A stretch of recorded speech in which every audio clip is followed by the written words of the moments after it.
ಅದ್ಭುತವಾದ ಚಂದ್ರಕಲಾ ಸ್ವೀಟ್ ಈ ರೀತಿಯಲ್ಲಿ ರೆಡಿಯಾಗಿದೆ. ತುಂಬಾ ರುಚಿಯಾಗಿರುತ್ತೆ, ಮಾಡೋದು ಕೂಡ ತುಂಬಾ ಸುಲಭ. ಹೆಸರಿಗೆ ತಕ್ಕ ಹಾಗೆ ತುಂಬಾ ಸುಂದರವಾಗಿ ತುಂಬಾ ರುಚಿಯಾಗಿರುತ್ತೆ.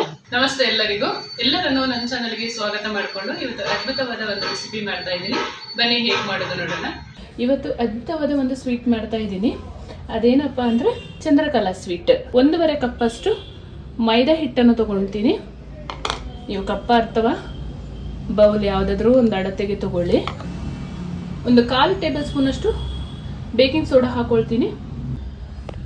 ರುಚಿಗೆ ತಕ್ಕಷ್ಟು ಸ್ವಲ್ಪ ಉಪ್ಪು ಪೌಡರನ್ನು ಹಾಕೊಳ್ತಾ ಇದ್ದೀನಿ. 1 ಚಮಚ ತುಪ್ಪ ಹಾಕೊಂಡು ಕಲಿಸ್ಕೊಳ್ಳೋಣ. ತುಪ್ಪನ ಬಿಸಿ ಮಾಡಿ ಆದರೂ ಹಾಕೋಬಹುದು, ಇಲ್ಲ ಹಾಗೆ ಹಾಕಿ ಕಲಿಸ್ಕೊಳ್ಬೋದು. ನಾವು ಮಾಡುವಂಥ ಅಡುಗೆಗಳು ನಿಮಗೆ ಇಷ್ಟ ಆಗ್ತಾ ಇದ್ರೆ ದಯಮಾಡಿ ನಿಮ್ಮ ಅಮೂಲ್ಯವಾದ ಕಮೆಂಟ್ನೊಂದಿಗೆ ತಿಳಿಸ್ಕೊಡಿ. ತುಪ್ಪ ಹಾಕಿ ಮಿಕ್ಸ್ ಮಾಡ್ಕೊಂಡು ಆದ ಮೇಲೆ ಸ್ವಲ್ಪ ನೀರು ಹಾಕೊಂಡು ಚಪಾತಿ ಹಿಟ್ಟಿಗಿಂತ ಸ್ವಲ್ಪ ಸಾಫ್ಟಾಗಿ ಕಲಿಸ್ಕೊಳ್ಬೇಕು. ಕಲಸಿ ಆದ ಮೇಲೆ ಒಂದು 15 ನಿಮಿಷ ಇದನ್ನು ನೆನೆಯಕ್ಕಿಡಬೇಕು. ಹಿಟ್ಟನ್ನು ಈ ಹದದಲ್ಲಿ ಕಲಸಿ ಒಂದು 15 ನಿಮಿಷ ಮುಚ್ಚಿ ನೆನೆಯಕ್ಕಿಡೋಣ. ಚಂದ್ರಕಲಾಕ್ಕೆ ಹಾಕೊಳ್ಳೋಕ್ಕೆ ಸ್ಟಫಿಂಗ್ ಮಾಡ್ಕೊಳ್ಳೋಣ. ಇಲ್ಲಿ 200 ಗ್ರಾಮ್ ಅಷ್ಟು ಕೋವಾ ತಗೊಂಡಿದ್ದೀನಿ ನಾನು. ಇದು ಸ್ವೀಟ್ ಕೋವಾ ಅಲ್ಲ, ಸಪ್ಪೆ ಇದೆ. ನಾವು ಬೇಕಿದ್ರೆ ಆಮೇಲಿಂದ 2 ಚಮಚ ಶುಗರ್ ಪೌಡ್ರನ್ನು ಹಾಕೋಬಹುದು. ಒಂದು ಫ್ರೈ ಪ್ಯಾನ್ ಅನ್ನು ಬಿಸಿಗೆ ಇಟ್ಕೊಂಡಿದ್ದೀನಿ. ಕೋವಾ ಹಾಕಿದ ಮೇಲೆ ಜಾಸ್ತಿ ಹುರ್ಕೊಳ್ಳೋ ಹಾಗೆ ಇಲ್ಲ, ಒಂದು 2 ನಿಮಿಷ ಅಷ್ಟೇ ಹುರ್ಕೋಬೇಕು. 1 ಚಮಚ ತುಪ್ಪ ಹಾಕೊಳ್ಳೋಣ. ತುಪ್ಪ ಬಿಸಿಯಾಗಿದೆ. ನಾನಿಲ್ಲಿ ಒಂದು 4 ಟೇಬಲ್ ಸ್ಪೂನ್ ಅಷ್ಟು ಕಾಜು ಹಾಕೊಳ್ತಾ ಇದ್ದೀನಿ. ಕಟ್ ಮಾಡಿ ಹಾಕೋಬೇಕು. ಒಂದು 2 ನಿಮಿಷ ಫ್ರೈ ಆದ ಮೇಲೆ 4 ಟೇಬಲ್ ಸ್ಪೂನ್ ಅಷ್ಟು ಬಾದಾಮನ್ನು ಹಾಕೊಳ್ಳೋಣ. ಅದು ಕೂಡ ಕಟ್ ಮಾಡಿ ಹಾಕೋಬೇಕು. ಬಾದಾಮ್ ಸೇರಿಸ್ಕೊಳ್ಳೋಣ. ನೀಟಾಗಿ ಫ್ರೈ ಮಾಡಿಕೊಂಡು ಇದೊಂದು 2 ನಿಮಿಷ ಫ್ರೈ ಆದ ಮೇಲೆ ಕೋವಾ ಹಾಕ್ಕೊಂಡು ಒಂದು 2 ನಿಮಿಷ ಅಷ್ಟೇ ಫ್ರೈ ಮಾಡ್ಕೋಬೇಕು. ಉರಿ ಕಡಿಮೆ ಮಾಡ್ಕೊಳ್ಳಿ. 2 ನಿಮಿಷ ಫ್ರೈ ಆಯಿತು ಡ್ರೈ ಫ್ರೂಟ್ಸ್. ಇವಾಗ ಕೋವಾ ಸೇರಿಸ್ಕೊಳ್ತಾ ಇದ್ದೀನಿ. 2 ನಿಮಿಷ ಫ್ರೈ ಮಾಡ್ಕೋಬೇಕು. ಈ ರೀತಿ ಮಿಕ್ಸ್ ಆಗುವಾಗ ಸ್ಟವ್ ಆಫ್ ಮಾಡ್ಕೊಳ್ಳೋಣ. ಆಫ್ ಮಾಡಿಕೊಂಡು ತಣ್ಣಗಾದ್ಮೇಲೆ ಶುಗರ್ ಪೌಡರ್ ಹಾಕೊಳ್ಳೋಣ. ಸಕ್ಕರೆ ಪಾಕ ಮಾಡ್ಕೊಳ್ಳೋಣ. 1 ಕಪ್ಪಷ್ಟು ಯಾವ ಕಪ್ಪಲ್ಲಿ ಹಿಟ್ಟು ತಗೊಂಡಿದೆ ಅದೇ ಕಪ್ಪಲ್ಲಿ 1 ಕಪ್ಪಷ್ಟು ಸಕ್ಕರೆ ಹಾಕೊಳ್ಳೋಣ. ಒಂದೆಳೆ ಪಾಕ ಮಾಡ್ಕೋಬೇಕು. ಒಂದು 3/4 ಕಪ್ಪಷ್ಟು ನೀರು ಸೇರಿಸ್ಕೊಳ್ತಾ ಇದ್ದೀನಿ. ನೀಟಾಗಿ ಮಿಕ್ಸ್ ಮಾಡಿಕೊಂಡು ಸಕ್ಕರೆ ಚೆನ್ನಾಗಿ ಕರಗಲಿ. ಸ್ವಲ್ಪ ಕೇಸರಿ ದಾಳನ್ನು ಸೇರಿಸ್ಕೊಳ್ತಾ ಇದ್ದೀನಿ. ಸ್ವಲ್ಪ ಕೇಸರಿ ಫುಡ್ ಕಲರನ್ನು ಕೂಡ ಹಾಕೊಳ್ತಾ ಇದ್ದೀನಿ. ಚೆನ್ನಾಗಿ ಒಮ್ಮೆ ಮಿಕ್ಸ್ ಮಾಡ್ಕೊಳ್ಳೋಣ. ಒಂದೆಳೆ ಪಾಕ ರೆಡಿಯಾಗಿದೆ. ಈ ರೀತಿ ಬಂದರೆ ಇದು ಕರೆಕ್ಟಾದ ಹದ ಅಂತ ಅರ್ಥ. ಸ್ಟವ್ ಆಫ್ ಮಾಡ್ಕೊಳ್ಳೋಣ. ಈ ಥರ ಮುಚ್ಚಿ ಇಟ್ಕೋಬೇಕು. ಎಣ್ಣೆ ಬಿಸಿಗೆ ಇಟ್ಕೊಂಡಿದ್ದೀನಿ.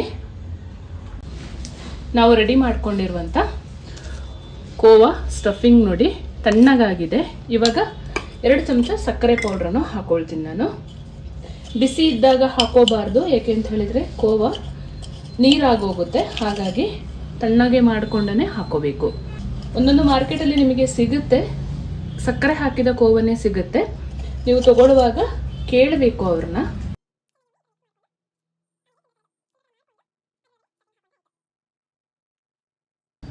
ಹಿಟ್ಟು ಕಲಸಿಟ್ಟು 15 ನಿಮಿಷ ಆಗಿದೆ. ಚೆನ್ನಾಗಿ ಒಮ್ಮೆ ನಾದ್ಕೊಂಡು ಆಮೇಲಿಂದ ಚಪಾತಿ ಹದಕ್ಕೆ ಲಟ್ಟಿಸ್ಕೊಳ್ಳೋಣ. ನಾನು ಸ್ಲ್ಯಾಬ್ ಮೇಲೇ ಲಟ್ಟಿಸ್ಕೊಳ್ತೀನಿ. ಚಪಾತಿ ಆಕಾರಕ್ಕೆ ತಗೊಂಡು ಸ್ವಲ್ಪ ಮೈದಾ ಹಿಟ್ಟನ್ನು ಹಾಕ್ಕೊಂಡು ಲಟ್ಟಣಿಗೆಯಲ್ಲಿ ಲಟ್ಟಿಸ್ಕೊಂಡ್ರೆ ಆಯಿತು.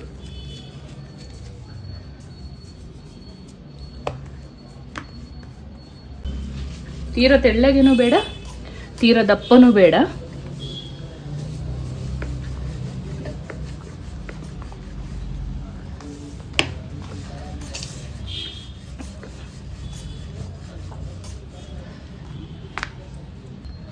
ಈ ರೀತಿಯಲ್ಲಿ ಲಟ್ಟಿಸ್ಕೊಂಡ್ರೆ ಆಯಿತು.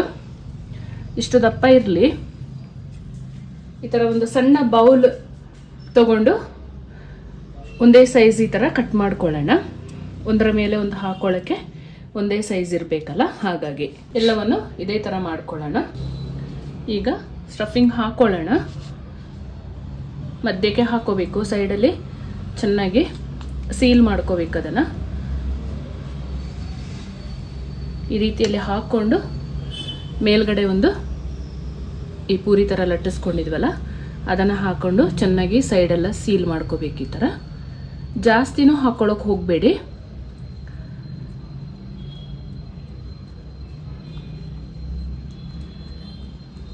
ಸುತ್ತು ಈ ಥರ ಮಾಡಿ ಆದ ಮೇಲೆ ಒಂದು ಶೇಪ್ ಕೊಡೋಣ.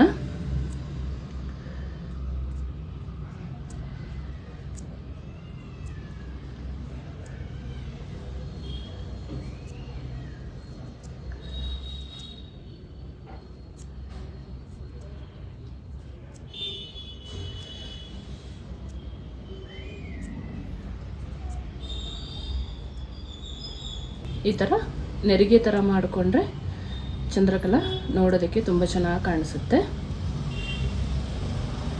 ಈ ರೀತಿಯಲ್ಲಿ ಎಲ್ಲವನ್ನು ಇದೇ ಥರ ಮಾಡ್ಕೊಳ್ಳೋಣ. ಹೆಸರಿಗೆ ತಕ್ಕ ಹಾಗೆ ಚಂದ್ರಕಲಾ ಈ ರೀತಿಯಲ್ಲಿ ರೆಡಿಯಾಗಿದೆ. ಇವಾಗ ಎಣ್ಣೆಗೆ ಹಾಕಿ ಫ್ರೈ ಮಾಡ್ಕೊಳ್ಳೋಣ. ತುಂಬ ಸುಂದರವಾಗಿರುತ್ತೆ. ನೀವೊಂದ್ಸಲ ಟ್ರೈ ಮಾಡಿ, ತುಂಬ ಈಸಿಯಾಗಿರುತ್ತೆ ಇದು ಮಾಡೋದು. ಎಣ್ಣೆ ಬಿಸಿ ಆಗಿದೆ, ಹಾಕೊಳ್ಳೋಣ. ಈಗ ಮೀಡಿಯಮ್ ಟು ಹೈ ಫ್ಲೇಮ್ ಇರಬೇಕು. ಎಲ್ಲವನ್ನು ಹಾಕಿ ಫ್ರೈ ಮಾಡ್ಕೊಳ್ಳೋಣ. ಉಲ್ಟಾ ಮಾಡಿ ಬೇಯಿಸ್ಕೊಳ್ಳೋಣ.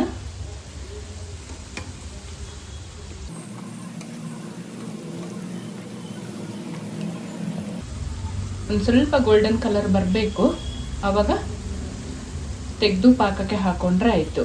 ಈ ಹದದಲ್ಲಿ ನೀಟಾಗಿ ಫ್ರೈ ಮಾಡಿಕೊಂಡು ಇವಾಗ ಪಾಕದೊಳಗಡೆ ಹಾಕೊಳ್ಳೋಣ. ಪಾಕ ಸ್ವಲ್ಪ ಬಿಸಿ ಇರಬೇಕು.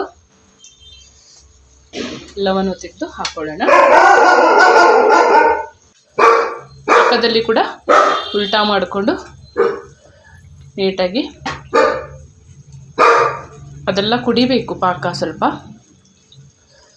ಇದರ ಮೇಲ್ಗಡೆಯಿಂದನೂ ಸ್ವಲ್ಪ ಹಾಕೊಳ್ಳೋಣ.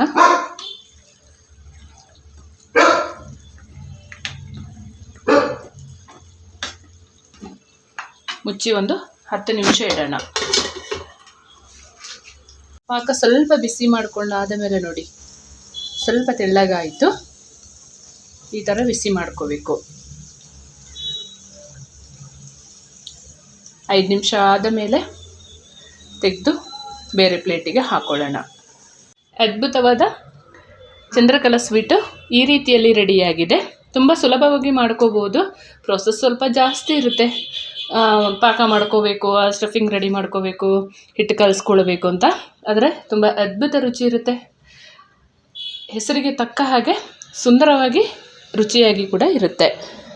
ಕಲರ್ ಯಾವುದು ಬೇಕಾದರೂ ನೀವು ಚೂಸ್ ಮಾಡ್ಕೋಬೋದು. ರೆಡ್, ಆರೆಂಜ್ ಯಾವುದು ಬೇಕಾದರೂ.